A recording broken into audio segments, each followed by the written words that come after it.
안녕하세요, 수험생 여러분. 이번 시간은 교재 464페이지 임대차 이 부분 강의 드리도록 하겠습니다.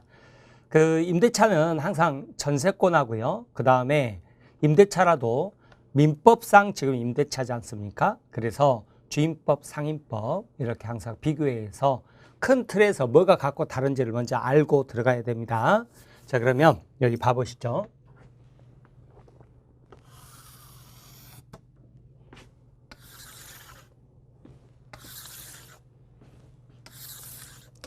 자, 전세권이 있고요. 그 다음에 민법상 임대차가 있죠. 그 다음에 주택임대차보호법이 있고 상가건물 임대차 보호법이 있죠. 그죠? 자, 그러면 언제 무슨 법이 적용되느냐 그건데요. 전세권은 물권이잖아요. 등기가 돼야 된단 말이에요. 그래서 등기부를 봐보자. 그래서 전세권은 반드시 등기가 돼 있어야 돼요. 그런데 등기가 되더라도 뭘로 등기가 돼 있어야 되냐면 전세권 설정 등기가 돼 있어야 돼요. 그러면 이게 목적물이 주택이건 상가건 토지건 상관없이 다 뭐가 돼요? 전세권이 되는 거예요. 그런데 등기가 안 돼 있거나 등기가 되더라도 임차권으로 등기돼 있다 그러면 이제 임차권이죠. 근데 임차권은 법이 세 가지가 있단 말이에요. 민법, 주임법, 상임법. 그러면 이제 임차권일 때 무슨 법이 적용되느냐 그건데요. 자, 이때는 목적물을 보면 주택이다 그러면 100% 다 뭐예요? 주임법으로 가는 거예요. 금액 제한이 없어요.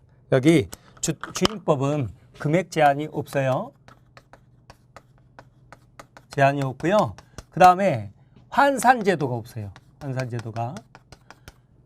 자, 상임법은 어때요? 금액 제한이 있죠. 그죠? 서울 같으면 9억까지죠. 9억까지. 그 다음에 보증금 환산제도가 있잖아요. 환산제도가 있어서 월세 무조건 100을 고배준다고 그랬죠. 근데 주임법은 환산제도가 없어서 보증금 1억에 월세 50만 원이다 그러면 월세 50만 원 빼고 보증금만 가지고 계산을 하면 됩니다. 그래서 주택이 주임법 100% 적용되기 때문에 시험 문제에 주택임대차보호법 이렇게 표현하지 않더라도요. 주택을 임대차하여 이렇게 나오면 전부 주임법으로 풀어야 됩니다. 자, 그 다음에 이제 상가죠. 그죠? 네. 상가인데 상가뿐만 아니라 상가도, 공장도, 창고도 다 상임법 적용될 수 있습니다. 자, 어떤 요건을 갖춰야 되냐면 금액 제한이 있어요. 서울 같으면 얼마까지? 이게 개정돼서 9억까지죠. 그죠? 9억까지인데 영업용이어야 됩니다. 영업용. 그래서 상가나 혹은 창고, 그 다음에 공장 이것도 영업용일 때 적용이 돼요. 그러니까 9억까지인데 교회가 들어온다거나 혹은 동창회관으로 사용한다 그래버리면 영업용이 아니기 때문에 상임법이 적용받지 못합니다. 그때는 민법상 임대차로 가야 됩니다. 그래서 민법상 임대차가 적용되는 경우는 세 가지인데요. 상가나 공장 혹은 창고 이런 것들이 금액을 초과하거나 서울 같으면 5억 초과하는 경우죠. 그죠? 금액을 초과하는 경우거나 혹은 금액 범위 내라도 비영업용이죠. 교회나 혹은 동창회관 들어온다. 이러면 민법상 임대차로 가는 겁니다. 그 다음에 토지 임대차 있죠. 그죠? 네, 토지 임대차다. 그러면 또 100% 뭐예요? 민법상 임대차로 가는 거예요. 네, 주택도 상가도 아니니까 주임법, 상임법이 적용되는 게 아닙니다. 먼저 이렇게 봐둡니다. 이렇게 본 다음에요.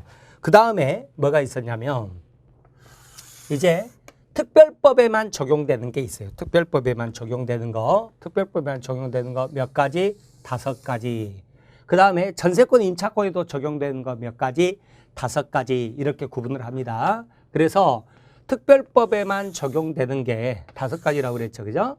네, 5가지 이렇게 있어요. 이렇게 있는데 뭐뭐 있었냐면 자, 임차권 등기명령제도라는 게 있어요. 등기명령제도. 또 해당 부분 가서 설명드리겠습니다만 이거 뭐예요? 반드시 임대차가 끝난 후죠. 보증금을 돌려받지 못했다 그러면 임차권 등기라도 해놓고 이사 가라고 그랬잖아요. 어디 가서 한다고 그랬어요? 소세지 법원 그랬죠. 소재지 관할 법원, 주소지 법원 그러면 안 돼요. 또 해당 부분 가서 설명드릴게요. 그 다음에 여기서는 뭐가 있냐면 최우선 변제권 있잖아요.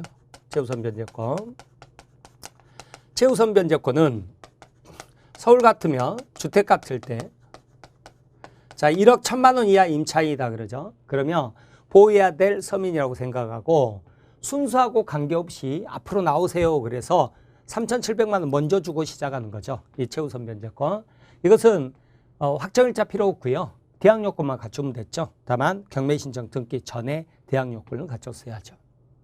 자, 그 다음에 뭐가 있냐면 주임법에는 없는데 상임법에만 있는 거 10년 보장해 주잖아요. 그걸 뭐라고 그래요? 계약 갱신 요구권 그러죠. 계약 갱신 요구권. 이게 5년이다가 10년으로 개정됐어요. 네, 10년이죠. 그죠? 10년 이렇게 돼 있고요. 이때 임대인은 5%씩 올릴 수 있죠. 네, 해마다 5%씩 올릴 수 있죠. 그래서 100분의 5 이렇게 돼 있죠. 자, 주임법도 5%까지 올릴 수 있다. 20분의 1. 그런데 이건 의미가 없다고 그랬죠. 왜냐하면 계약갱신 요구권이 없기 때문에 뭐 계약 더 이상 안 해버리면 그만이죠. 그죠? 새로운 임차인 받아버리면 되죠. 그죠? 다만 임대사업 등록을 했다 그러면 그 사람은 새로운 임차인이더라도 5%까지밖에 못 올리는데 우리 민법하고 관계없어요. 자, 그 다음에 자 상임법에는 없는데 주임법에만 있는 거 이게 사실혼 배우자 보호 있었죠. 그죠? 이렇게 크게 먼저 봐두는 거예요. 크게. 자, 이렇게 보고 넘어갑니다.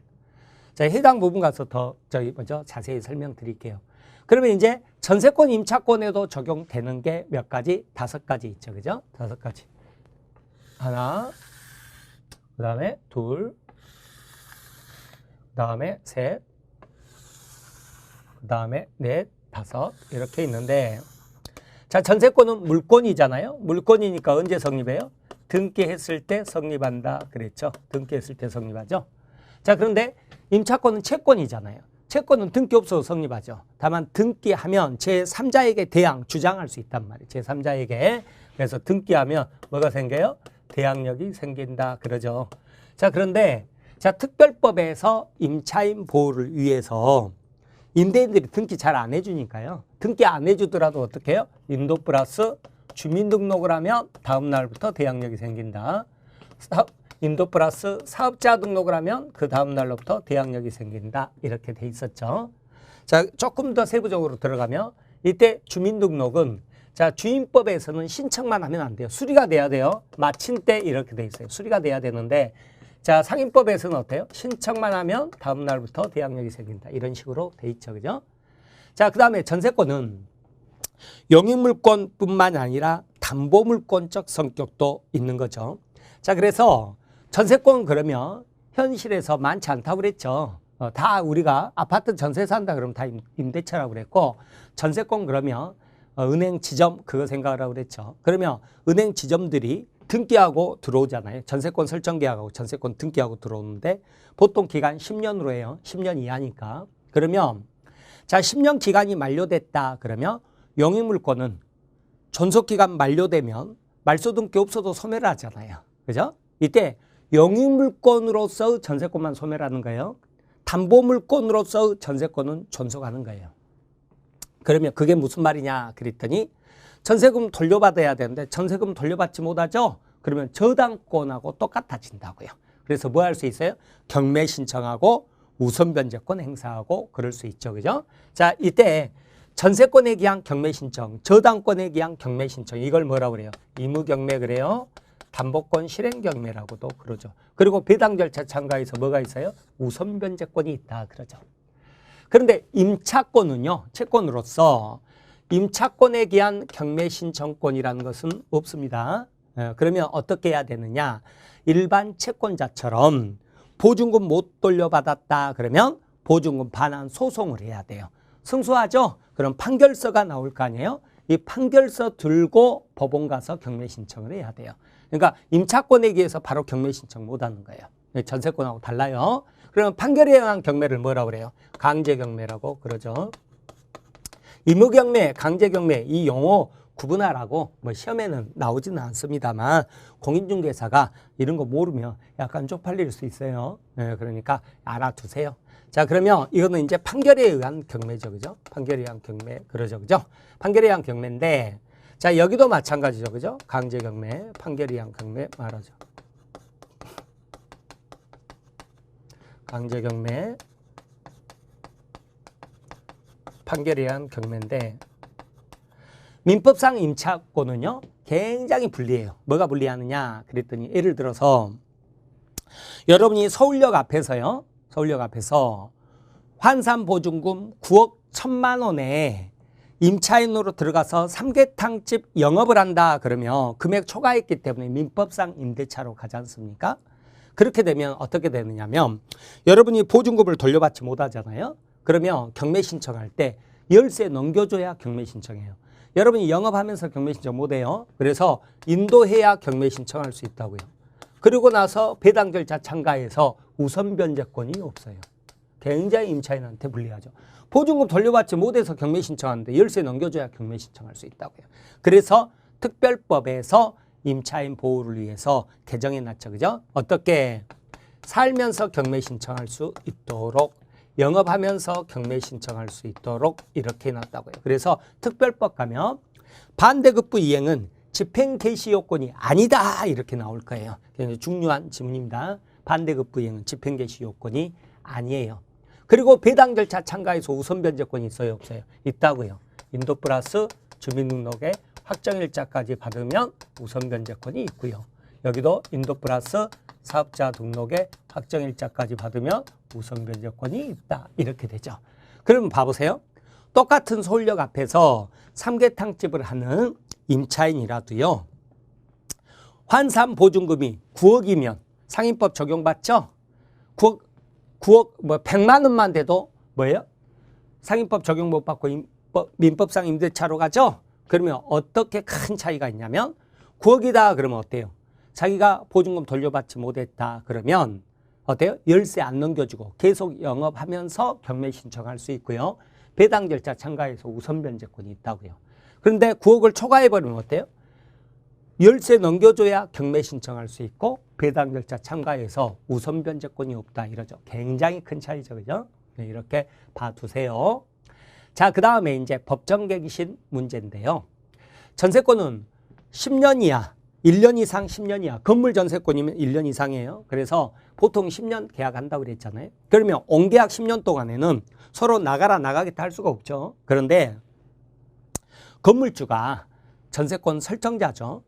기간 끝나기 전 1개월에서 6개월 사이에 아무 말이 없어요. 뭐 나가라 나가겠다 이런 말이 없어요. 그러면 자동으로 연장돼 버려요. 이걸 뭐라고 그래요? 법정갱신. 그렇죠. 묵시적 갱신이라고도 그래요. 법정갱신 돼버리죠.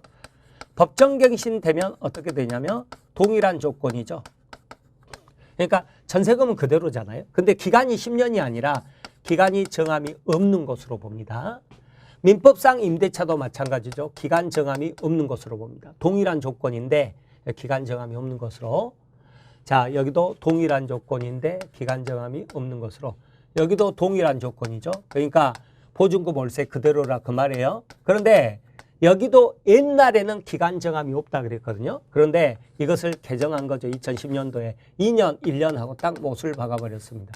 이게 무슨 차이냐면 기간 약정이 없는 것으로 본다 그러면 자, 온계약 동안 10년 동안 나가라 나가겠다 못하지만 법정갱신된 기간 동안에는 양 당사자 모두 언제든지 나가라 나가겠다 할 수 있다 그 말이에요. 그래서 양 당사자 전세권 설정자나 전세권자 모두 언제든지 전세권 소멸 청구할 수 있습니다.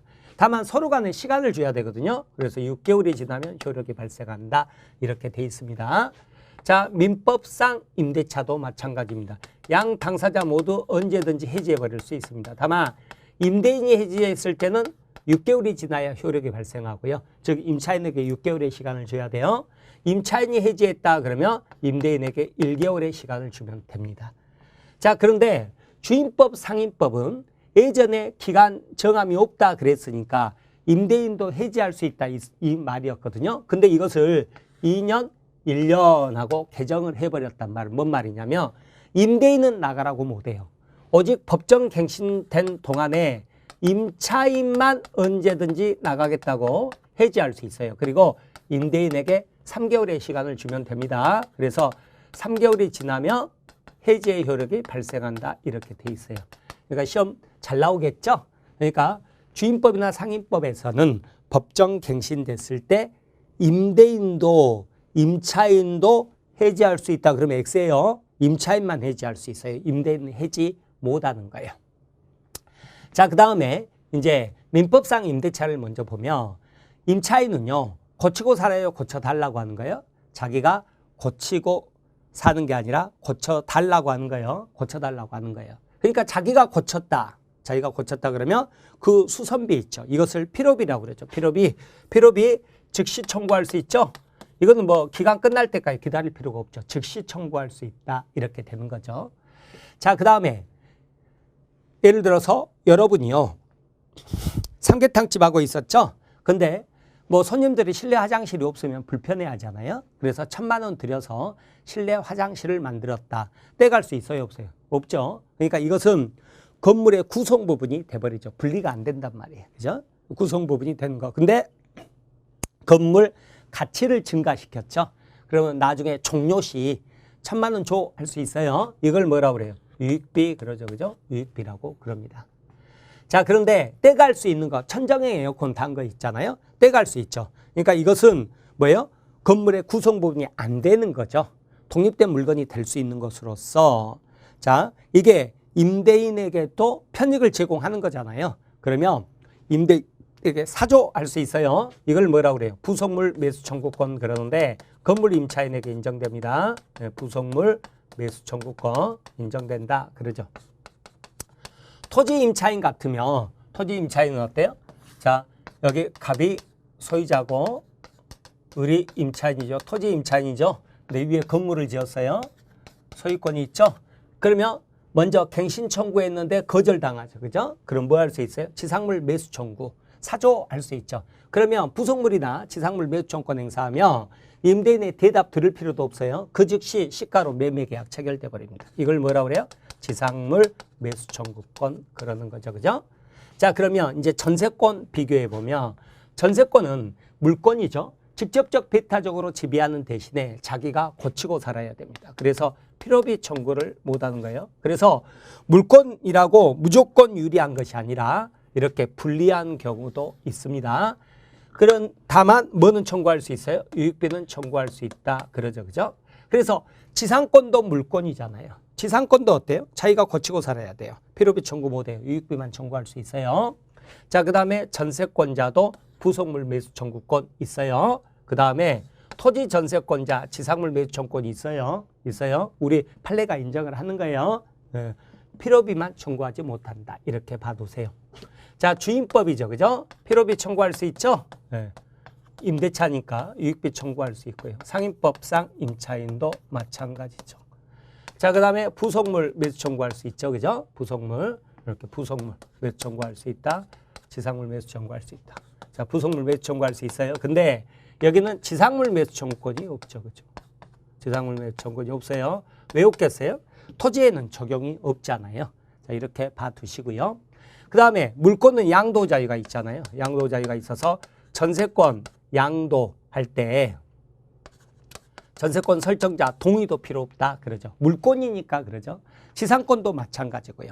다만 물권은 양도 자유가 있고 강행법규니까 양도 금지 특약 무효 그래야 되잖아요. 근데 전세권이 특약이 어땠어요? 양도 자유 있는데 양도 금지 특약이 유효 그러죠. 아, 특이하다. 그렇게 보시라고 그랬죠.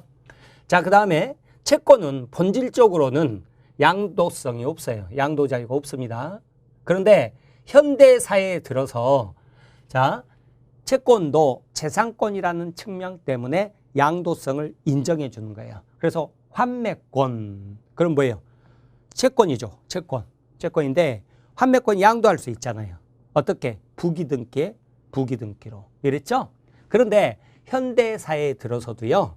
임차권만큼은 양도의 자유를 줄 수가 없습니다. 왜 그러냐면 임대인 입장에서 임차인이 누군지가 워낙 중요하기 때문에 평생의 원수가 그죠?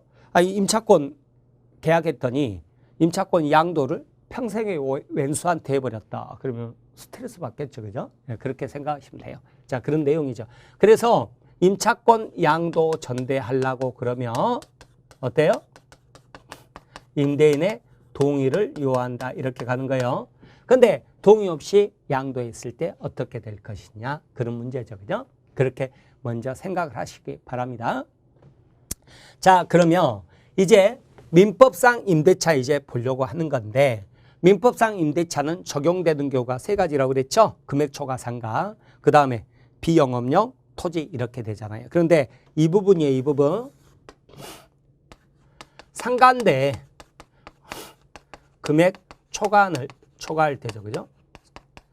초과할 때인데 이때 다 민법상 임대차로 가야죠. 상인법 적용 안 받죠, 그죠? 9억, 예를 들어서 9억 초과하는 삼계탕집이다 그랬을 때, 그런데 그때 민법상 임대차인데 상가 임대차 보호법 일부 규정이 적용됩니다. 언제만? 금액 초과하는 상가일 때만. 이게 뭐냐 그랬더니 어떻게 암기하라고 그랬어요? 삼계탕 대권표 이렇게 하시라고 그랬죠? 대권표 굉장히 중요해요. 삼계탕 대권표 이렇게 하시라고 그랬죠. 그죠? 삼계탕 대권표 이랬죠. 그죠? 탕만 없었죠. 탕만. 그러면 3이 뭐였어요? 3기연체죠. 그죠? 원래 2기, 3기잖아요. 그죠? 근데 여기 이 경우는 3기 연체하면 해지할 수 있다. 이게 적용돼요. 그 다음에 걔가 뭐예요? 계약갱신 요구권. 여기도 10년 보장해줘요. 10년 보장해준다. 그랬죠. 그죠? 그 다음 탕은 없고 대가 뭐예요? 대항력. 뭘로? 원래 등기로 대항력 생기는데 그게 아니라 뭐예요? 인도 플러스 사업자 등록으로 대항력이 생기는 거예요. 그 다음에 권이 뭐예요? 나갈 때 10년 지나고 나가 그럼 나가야죠. 그때 권리금 횟수 기회를 보장을 해주죠. 그죠? 기회 보호해주죠.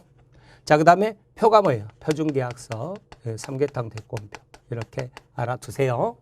자, 그런데 이것만 적용되는 거예요. 이것만. 삼계탕 대권표만 적용되지 이 경우 금액 초과하는 삼계탕집 하는 임차인에게 확정일자로 우선 변제권 이런 거 인정돼요? 안 돼요? 이런 거 인정 안 되는 거예요. 그 다음에 임차권 등기명령제도 이런 거 인정 안 되는 거예요. 최우선 변제권 이런 거 인정 안 되는 거예요. 이것만 적용된다. 이렇게 알아두세요. 이렇게 알아두시고 이렇게 전체적으로 뭐가 같고 다른지 안 다음에 이제 세부적으로 들어가는 거죠. 자, 그런데 또 뭐가 있냐면 우리 공부할 때 물권법은요. 자, 물권 법정주의, 강행규정, 임무규정, 강행규정 그러잖아요. 특약 먹혀요, 안 먹혀요? 특약이 안 먹힌다. 그래서 예외적으로 임무규정이 나오면 그게 중요하다고 그랬죠. 그런데 계약법은요. 계약자유원칙상 강행규정, 임무규정 그랬죠, 그죠? 임무규정. 특약이 먹혀요, 안 먹혀요? 특약이 먹힌다 그랬죠, 그죠?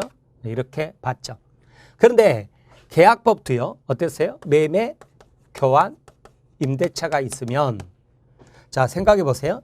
매매나 교환, 특히 이제 매매로 생각해 보세요. 그러면 매도인과 매수인은 무기대등이에요. 무기대등이니까 법에서 그냥 풀어주는 거죠. 계약 자유, 너희 알아서 해. 그리고 특약, 너희끼리 특약 맺어. 우리는 타치 안 해. 너희 마음대로 해. 이렇게 해줘도 상관없다는 거죠. 그러나 임대차는요. 무기대등이 아니죠. 임대차는 어때요? 임대인이 경제적 강자고 임차인이 경제적 약자죠.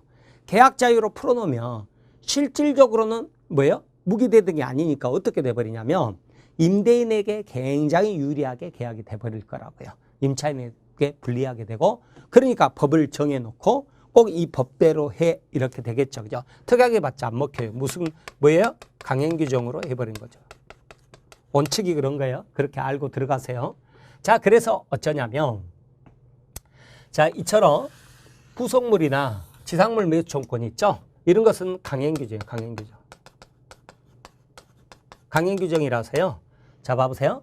임대차 계약을 하면서 기간 만료 전인데도 불구하고 우리 이 지상 건물을 철거하기로 하는 특약 이런 거 해봤자 무효라고요. 무효. 특약 무효예요. 왜요? 임차인은 뭐 할 수 있어야 돼요? 갱신 청구 거절당하면 지상물 매수 청구권 행사할 수 있어야 되는데 철거하기로 했다 그래버리면 어떻게 돼요? 임차인한테 굉장히 불리하죠. 그래서 이런 것은 그런 특약 해봤자 무효다. 강행규정으로 만들어놨다고요.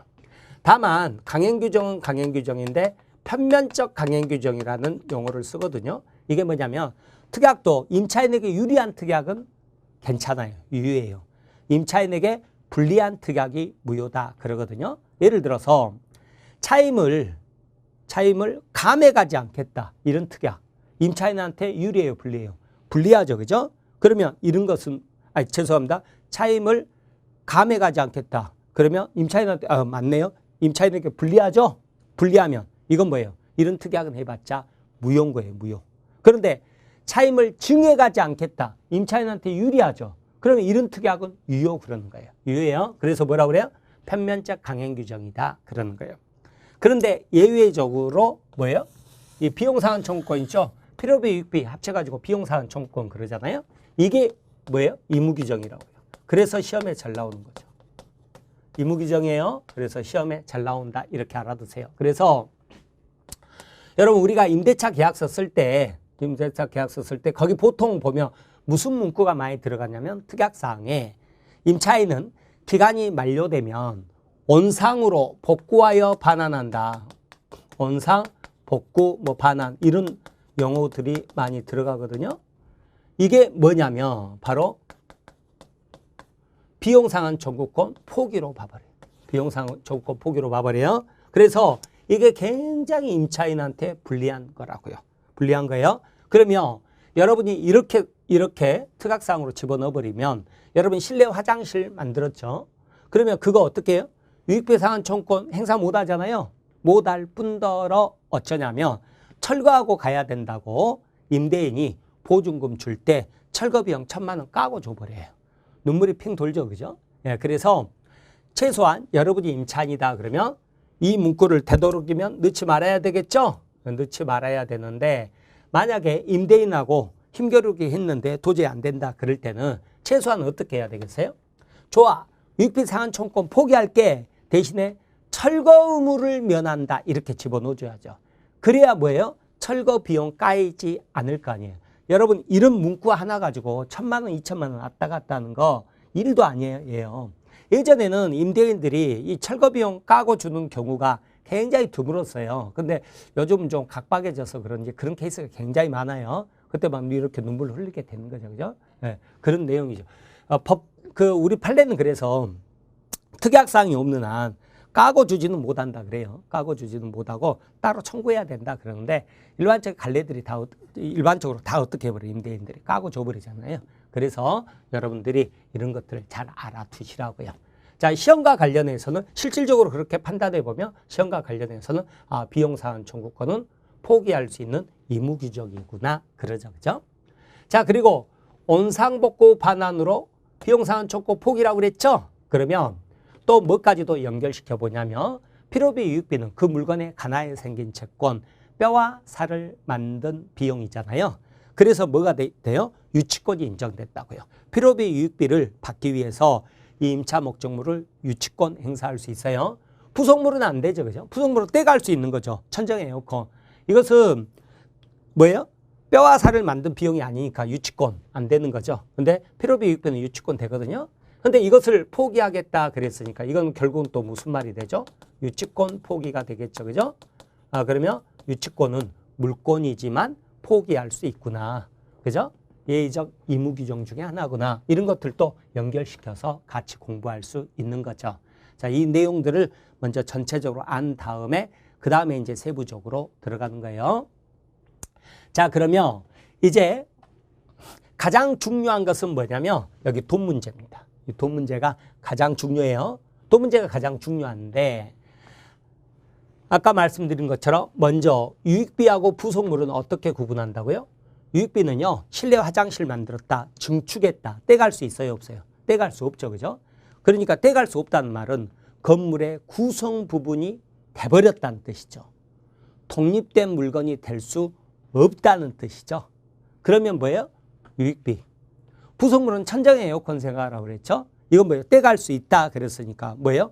건물의 구성 부분이 안 되는 거고 독립된 물건이 될 수 있다는 거고 표현을 그렇게 여러분이 익혀야 돼요. 자, 그렇게 생각하시면 됩니다. 먼저 그렇게 구분하신 다음에 그 다음에 이제 부속물하고 지상물은 어떤 제한이 있느냐 그랬더니요. 부속물은 천정의 에어컨이요. 어떤 제한이 있냐면 두 가지 제한이 있는데 첫 번째가 뭐냐면 임대인으로 임대인의 동의를 얻어서 설치한 물건. 임대인의 동의를 얻어서 설치한 물건. 물론 묵시적 동의도 돼요. 또는 임대인으로부터 매수한 물건이어야 돼요. 그런데 지상물 매수 청구권은 그런 제한은 없어요.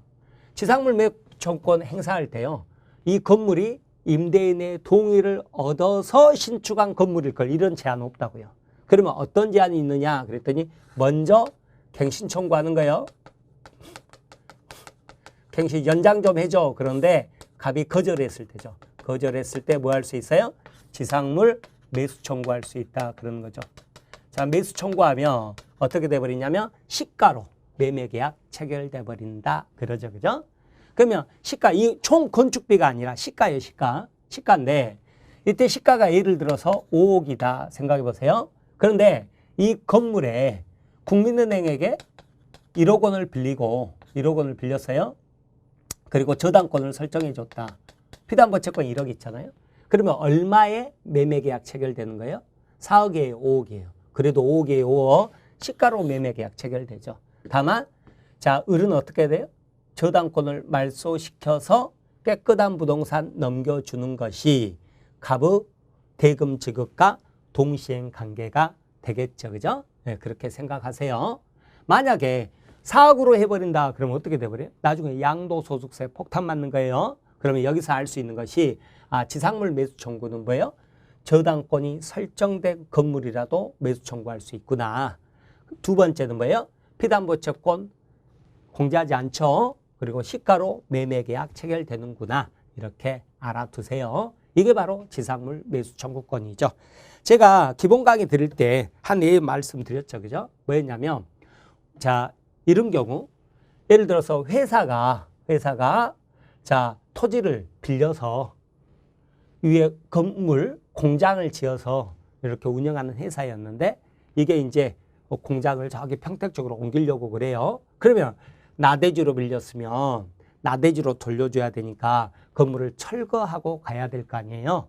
철거 비용도 이것도 몇 억 들겠죠. 그죠? 몇 억 들 건데 그럼 철거 안 하고 매수 청구할 수 있나요? 그러면 철거 비용 아끼고 이 공장 건물 매수 청구해서 거기서 또 몇 억 받고 완전 땡 잡는 거죠. 이럴 수 있나요? 할 수 있을까요? 없을까요? 때에 따라 다르죠. 뭐냐면 제가 이제 그 질문 들어왔을 때 이제 물어봤던 게 그거였죠. 갱신 청구했는데 거절당해서 옮기는 겁니까? 아니면 회사 계획에 따라 스스로 옮기는 겁니까? 회사 계획에 따라 스스로 옮기는 거다 그러면 안 돼요. 왜요? 그때는 회사 계획에 따라 옮길 때는 오히려 나대지로 빌렸으면 나대지로 돌려줘야 되니까 건물 철거하고 돌려줘야 되는 거예요.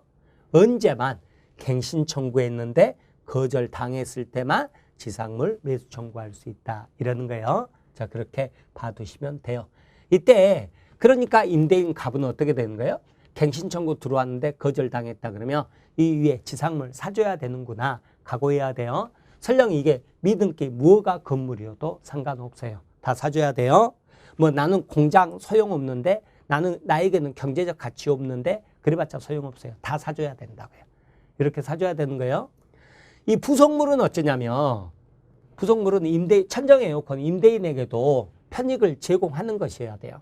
그러지 임차인의 특수 목적을 위해서 뭐 인테리어 해놓은 거 있죠. 임대인에게는 아무 효용없는 거. 이것은 부속물 매수 청구 대상이 안 되거든요.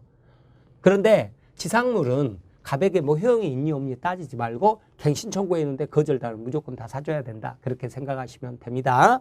다만 나무 토지에 걸쳐 있는 제3자 소유 토지에 걸쳐 있는 건물 사줄 필요 있어요? 없어요? 이건 사줄 필요 없어요. 그러나 이 건물도 다시 구분 건물로서 성격이 있다. 즉 101호, 102호, 103호. 그러면 101호 사줄 필요 없죠. 102호도 걸쳐서 건립되어 있으니까 사줄 필요 없죠. 그럼 뭐만 사주면 돼요? 103호만 사주면 된다. 이렇게 되는 거죠. 자, 그 다음에 자, 갑이요. 제3자 병에게 팔아버렸대요. 팔아버렸다 그러면 임차권은 채권이잖아요. 채권이니까 대항력을 갖추지 않는 한 제3자가 나가 그러면 쫓겨나는 거죠. 쫓겨나죠. 보증금 받고 못 받고 못 받고. 그 다음에 또 어때요? 건물 철거하고 나가 그러면 철거하고 나가야죠. 그죠? 그리고 나서 을은 이제 갑차자 산만리, 임대인 갑에게 보증금 반환 청구할 수 있잖아요. 그런데 자, 임차인이 대항력을 갖췄다 그러면 제3자에게도 임차권, 주장, 대항할 수 있잖아요. 근데 토지임대차는 대항력 갖추는 방법이 두 가지입니다. 뭐냐면 임차권을 등기하는 방법이 있고요. 두 번째, 토지 임차권을 등기하지 않았다 하더라도 위에 지상 건물이 있죠. 그죠? 건물을 보존 등기해버리죠. 보존 등기하면 토지 임차권을 등기한 것과 동일한 요력이 발생합니다. 이걸 특히 뭐라고 그랬어요? 차지권 이렇게 하시라고 그랬죠. 자, 둘 중에 하나만 했다 그러면 이제 오히려 을은 나가 그래도 안 쫓겨나죠. 안 쫓겨나고 내내 살다가 나갈 때 신소유자 병에게 보증금 받고 나가는 거잖아요.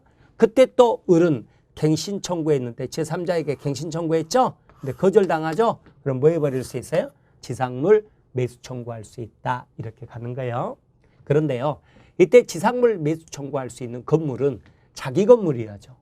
남의 건물을 지상물 매수 청구할 수는 없겠죠. 그래서 임차인이 지상 건물을 이미 팔아버렸다 그러죠. 그러면 이 건물은 자기 건물이 아니니까 지상물 매수 청구할 수 없다. 이런 것들이죠. 그죠? 이런 것들 이렇게 봐두시면 되겠습니다. 그래서 이렇게 전체적으로 비교해서 본 다음에 뭐가 같고 다른지 이런 것들을 여러분들이 보셔야 된다는 거죠. 그죠? 자, 그러면 일단 교재를 봐보시면 464페이지 임대차 나오죠. 맨 아래 법조문 보면 618조. 임대차는 당사자 일방이 상대방에게 목적물을 사용 수익하게 할 것을 약정하고, 그죠? 약정만으로 낙선계약이죠. 상대방이 이에 대해 차임 동그라미 반드시 임차 거꾸로 차임이 꼭 있어야 돼요. 유상이에요. 지급할 것을 약정함으로써 효력이 생긴다. 공짜로 임대차 없어요. 왜 그래요? 공짜로 빌려주면 임대차가 아니라 뭐라고 그래요? 사용대차 그래요. 사용대차. 그래서 반드시 유상해야 돼요. 근데 차임은 두 가지 형태죠. 그죠? 월세로 주는 방법이 있고 보증금만 주게 되면 그에 대한 이자가 뭐가 되죠? 차임이 되는 거죠. 나중에 보증금 돌려줘야 되는 거죠. 물론 혼용 방식 되죠. 보증금에 월세 이렇게도 되죠. 그러니까 보증금이 없는 임대차도 있어요, 없어요? 있단 말이에요. 차임만 월세만 주는 임대차도 있는 거죠. 그죠? 자, 그렇게 보시면 되고요. 자, 그렇게 보시면 되고 그 다음에 465페이지 보면 양가로 2번 법적 성질에서 동그라미 3번 타인의 권리 매매 계약 유효 무효 유효잖아요. 그러면 타인의 권리 임대차 계약도 유효죠. 그죠? 그래서 동그라미 3번 보면 임대차에 있어서 임대인이 반드시 목적물에 대한 소유권이나 기타 그것을 처분할 권한을 가져야 되는 것은 아니다. 그러죠? 꼭 소유권이 있어야 될 필요는 없다고요. 4번 반드시 차임이 있어야 되는데요. 농지임대차는 원칙적으로 금지되지만 예외적으로 농지임대차 인정되는 경우 있거든요. 그때 차임을 쌀로 받을 수도 있는 거예요. 그래서 차임은 반드시 금전에 한하지 않는다. 5번 임대차는 유상계약, 이 점에서 무상계약인 사용대차와 다르다 그랬죠. 그죠? 양가로 3번 부동산 임차권의 물권화 경향 그랬는데요. 여러분 그 임대차는 등기해도 물권이 되는 건 아닙니다. 임차권은 채권인 거예요. 등기해도 채권이에요. 다만 뭐가 생겨요? 대항력이 생긴다 그러죠. 그런데 이제 대항력 갖는 방법이 두 가지라고요. 자, 등기했을 때 자 465페이지 맨 아래 621조 나오죠. 1항 보면 부동산 임차인은 당사자 간의 반대 약정이 없으면 임대인에 대해서 그 임대차 등기 절차에 협력할 것을 청구할 수 있고 2항 부동산 임대차를 등기하죠. 그러면 그때부터 제3자에 대해서 효력이 생긴다. 대항력이 생긴다. 그러는 거죠. 따라서 임대차 계약서 적을 때 자 임차인은 등기를 청구하지 못한다 이래버리면 반대 약정이 있죠. 그죠? 그러면 어때요? 등기 청구 못합니다. 자 넘기세요. 466페이지입니다. 자 그런데 거기 맨 위에 622조 나오죠. 그죠? 건물 등기 있는 차지권의 대항력 나오죠. 그래서 1항 건물 소유를 목적으로 한 토지임대차예요. 토지임대차에서 이 토지임대차를 이를 등기하지 아니한 경우에도요. 임차인이 그 지상 건물을 등기한 때는 제3자에 대하여 임대차 효력이 생긴다 그랬죠. 그죠? 물론 이때는 꼭 건물이 있어야 돼요. 따라서 건물이 임대차 만료 전에 멸실 또는 후폐한 때 다 무너져 버려가지고 존재가 없다 이런 거예요. 자, 이랬을 때 저당의 효력을 잃는다 그랬죠. 자, 이렇게 봐두시면 되겠어요. 동그라미 2번 이제 주택 또는 상가 건물 임대차 대항력은 등기가 아니죠, 그죠? 등기가 아니라 인도받고 주민등록 또는 인도받고 사업자 등록을 했을 때, 그죠? 제3자에게 대항력이 생긴다 그러죠. 자, 그 다음에 한가로 3번에 임차인의 방해 제거 청구권 나오죠. 임차인은 물권이 아니잖아요. 물권은 아니죠. 물권은 아니라 채권이잖아요. 그래서 임차권에 기초한 물권적 청구권이라는 게 없는 게 맞다고요. 없는 게 맞는데 다만 동그라미 4번에 나와 있듯이 자, 거기 임차권은 물권이 아니므로 원칙적으로 물권적 청구권을 인정할 수 없으나 공시방법을 구비해서 대항력을 갖춘 경우에 한해서 뭐는 인정해준다? 방해 제거 청구권 인정해준다. 그런 말은 있는데 크게 중요하지는 않아요. 다만 임차인도 점유는 하고 있죠. 점유는 하고 있으니까 동그라미 2번 뭐예요? 점유권에 기한 뭐예요? 물권적 청구권은 인정된다. 그 말이죠. 그죠? 자, 그 다음에 3번 보면 임차인은 채권자잖아요. 물권자가 아니죠. 근데 임대인은 소유자지 않습니까? 그러면 임대인의 물권적 청구권을 대의행사해서 행사할 수는 있겠죠.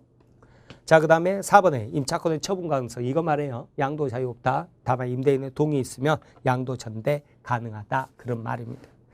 자, 그 다음에 467페이지 오면 임대차 존속기간 나오는데 이 존속기간도요. 또 봐보시면 지상권, 지역권, 전세권, 임차권이 있잖아요. 그러면 지상권은 어땠어요? 30년 이상의 영구무한까지 가능하다 그러죠. 이것은 이제 경관 건물이나 수목도 키우는데 시간이 굉장히 많이 드니까. 근데 경과하지 않는 건물은 어때요? 15년 이상 영구무한. 그 다음에 공작물은 5년 이상 영구무한 그랬죠. 그죠? 근데 지상권은 어땠어요? 기간 제한 없었죠. 영구무한도 가능하다 그랬죠. 전세권은 어땠나요? 10년 이하 그러죠. 그죠? 10년 이하인데 자, 건물 전세권은 어때요? 1년 이상 10년 이하 그러죠. 그죠?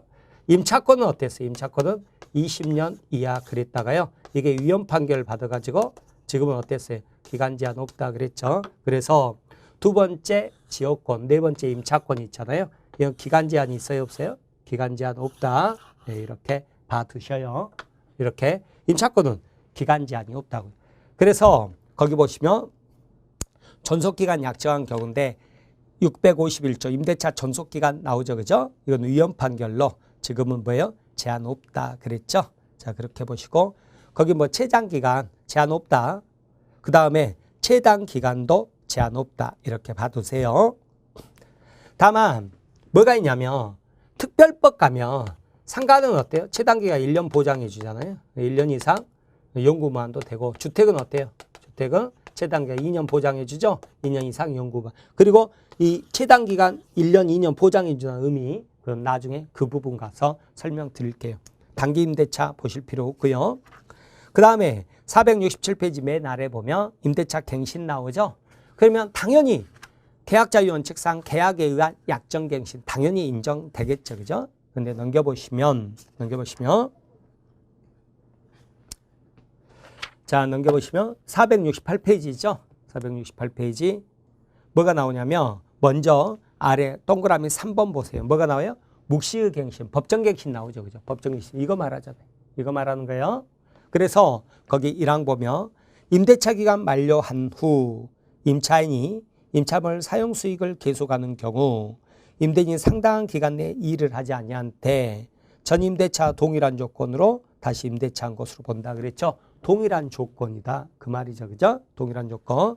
그러나 당사자는 635조 규정에 의하여 그게 뭐냐면 바로 기간 약정이 없는 임대차 그거에 대한 거예요. 그래서 해지 통고할 수 있다 그랬죠.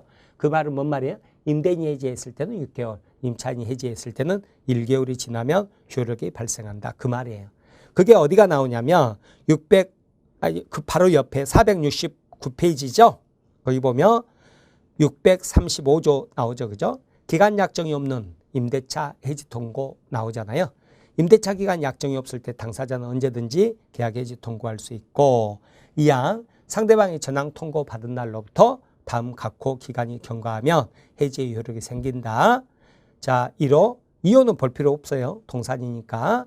임대인이 해지 통고했을 때는 6개월, 임차인이 해지했을 때는 1개월 이런 말이죠. 그죠? 자, 그렇게 보시면 되겠습니다. 다시 468페이지로 돌아와서요.